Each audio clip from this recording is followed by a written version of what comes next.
Chapter 1, A Business Development Crossroads. The traditional consultative selling approach is no longer scalable. With the buyers in control of the research and vendor selection phase of the sales cycle, marketing is how you get your name and your message in front of the right people at the right time. However, sales and marketing misalignment can cost companies opportunity and profit. The key is to create a holistic business development system grounded in the humanity behind the sale. In 1861, John Wanamaker, the son of a brickmaker, founded the first department store in Philadelphia. He had a reputation for honesty and was a merchandising genius.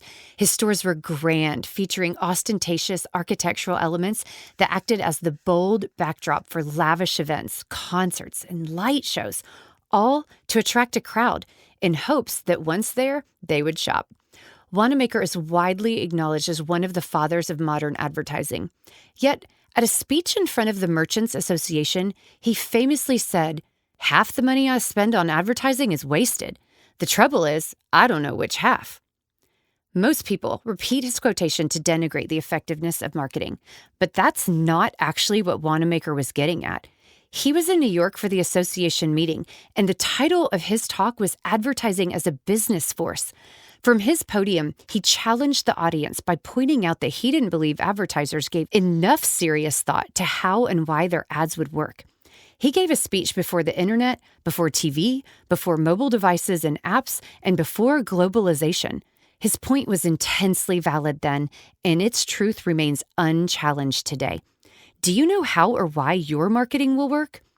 Marketing is both an art and a science. It doesn't have a finish line. Yet, in the business-to-business world, it is often treated as something to check off the list. Worse, as soon as a certain type of tactic evolves to maximum effectiveness, everyone jumps on it, and it's time for a new revolution to cut through the sea of sameness. And it has always been this way. By the end of this book, you should know how and why your marketing will work. That's what Wanamaker wanted for his fellow business people, and this is what I want for you. You need a way to take your marketing dollars more seriously and put them to work for the good of your organization and the good of the world. We can look at your operations as the engine that powers your business and your sales and marketing efforts as the fuel that drives your business forward. You can go for a short while on the gas you have in the tank, but eventually you'll run out. You must fuel your organization with quality opportunities. Marketing is that fuel. But you might argue Wanamaker sold consumer goods. What about the more complicated exchanges of business products and services, where the decisions are about not just wants and needs, but the health and effectiveness of whole organizations and groups of people? You must close business belly to belly in this environment. What's marketing got to do with that? Everything. I argue that most B2B companies opt to drive sedans in a Formula One race when they choose to place marketing in a silo apart from quote-unquote real business. The acceleration of technology and the proliferation of marketing approaches have wreaked havoc on the traditional consultative selling because today's buyers bounce among referral information, online research, and information in the sales cycle to form a singular opinion about the worthiness of a product or service offering. Here's a startling statistic.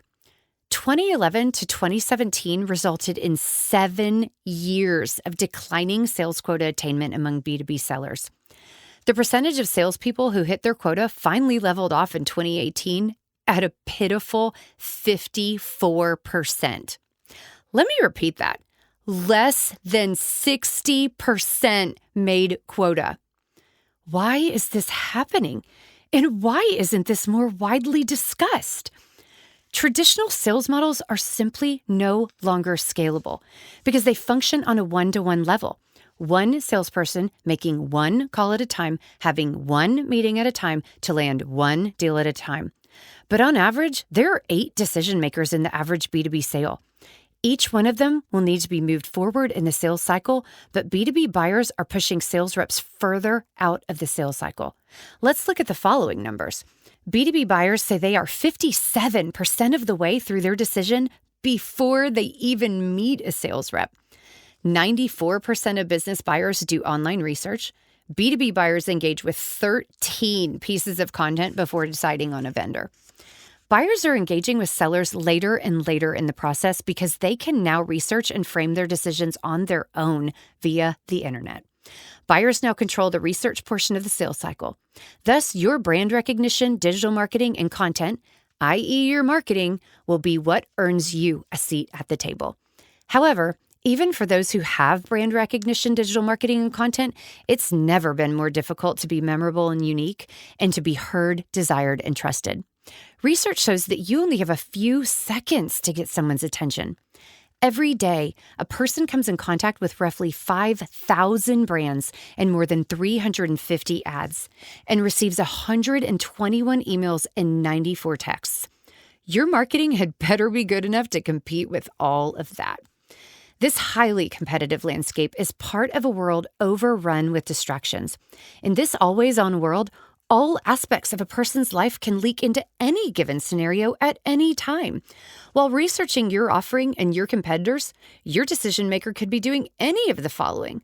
For example, eating lunch, arguing with his wife via text, getting an email for a hiring request, stressing out knowing he has to fire an employee at the end of the day, deciding what to do about this year's family vacation, preparing to calm an angry client, nursing a hangover, negotiating a deal, crunching numbers. The list goes on. And if that weren't overwhelming enough, millennials and those of the Gen Z have grown up completely submerged in the noise. Unsurprisingly, they yield a high level of skepticism towards salespeople and marketing messages at large.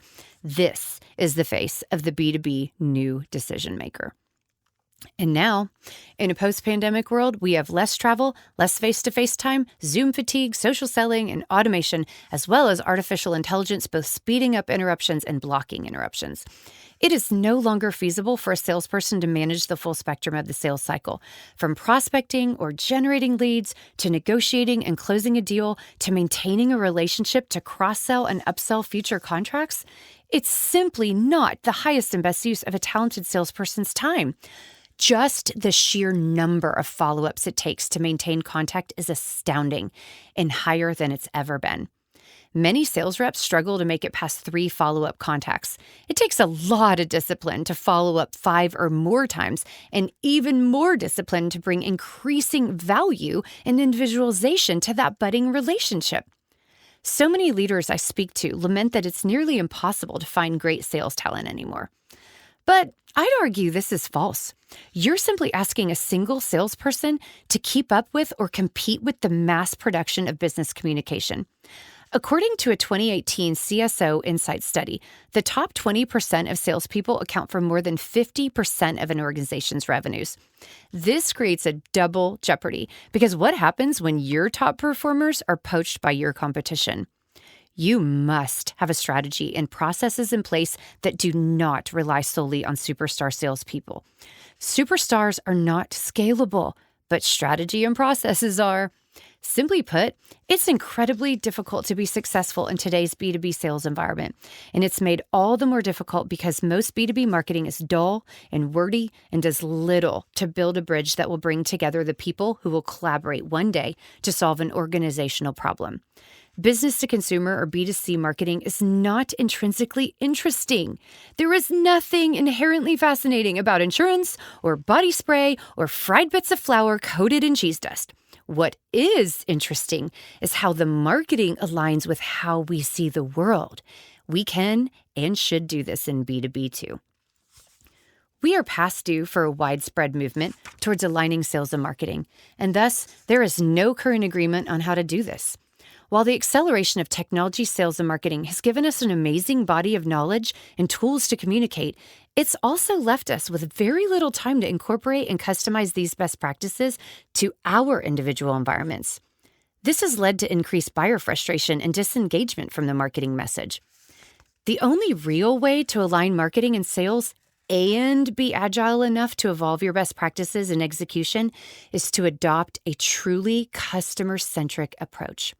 This means putting a focus on the customer before you issue an invoice. This requires a business development philosophy where the team aligns around a heart of service and meets people's needs from the place of wholeness.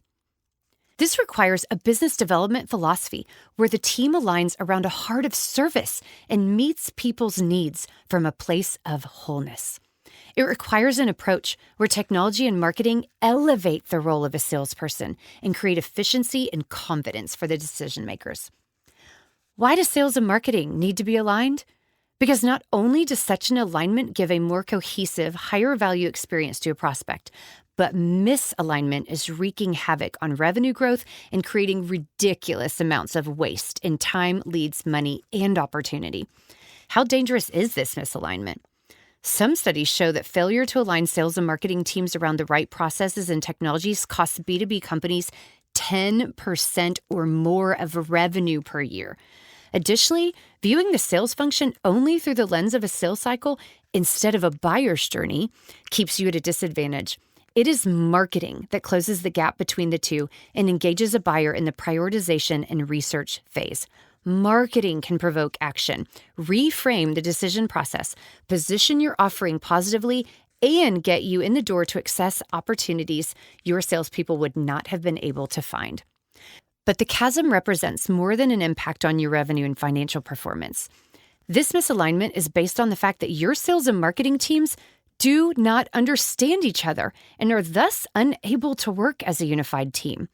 In nearly all the workshops I facilitate, the marketing leaders will tell me later that the workshop was the first time they got the information they needed from the sales team about the market. The missing information, buyer insights, lead qualification, sales conversations prevented the marketing team from crafting messages and outreach that would truly bring value and align with the people they're called to reach. There is no strategy on the planet that can guide an organization to its growth potential if the people cannot communicate and collaborate effectively. Because of vast access to information, the buyers are in control, or out of control if you prefer, and you need a unified business development strategy that serves the buyers where they are and even guides and coaches them through complicated decisions.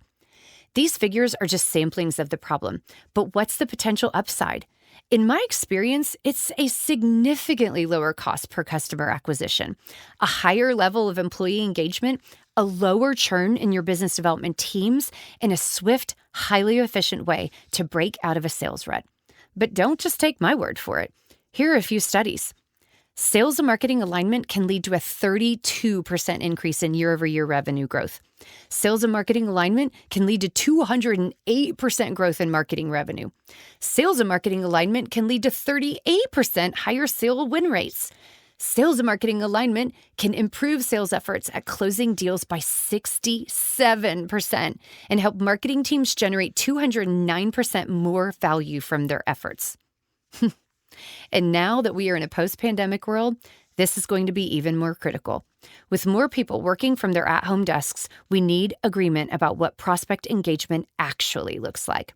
Sales and marketing alignment is a holistic strategy, a commitment to bringing value to customers at every single engagement, even before they buy from you.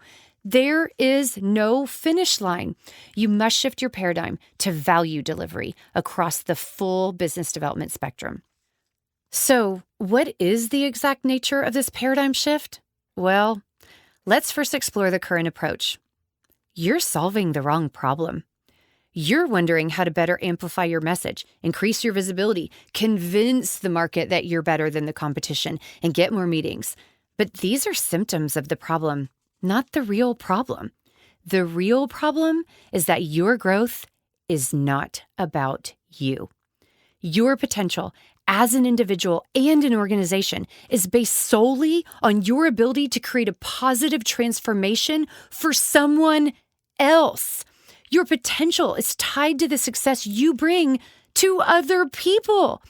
The problem you need to solve lies in the question, how do you align your entire organization around the humans you serve? In other words, how do you ensure that all your output brings value to others? The COVID-19 stay-at-home orders accelerated the digital transformation. Those who learn to optimize their message and their digital tools will reap the rewards. Digital engagement cannot happen without human engagement. With the increase in noise and complexity, only tailored messages will break through. This means you need insightful and targeted messages that have been lovingly crafted for niche groups of people.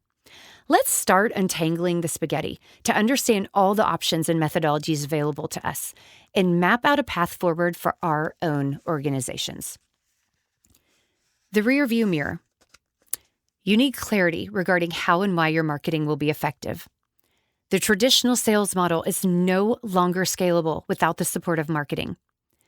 The acceleration of technology and the proliferation of marketing approaches have wreaked havoc on traditional consultative selling. It's time for a widespread movement in the B2B world to align sales and marketing, and it must occur through the adoption of a truly customer-centric approach that begins before the first invoice is issued.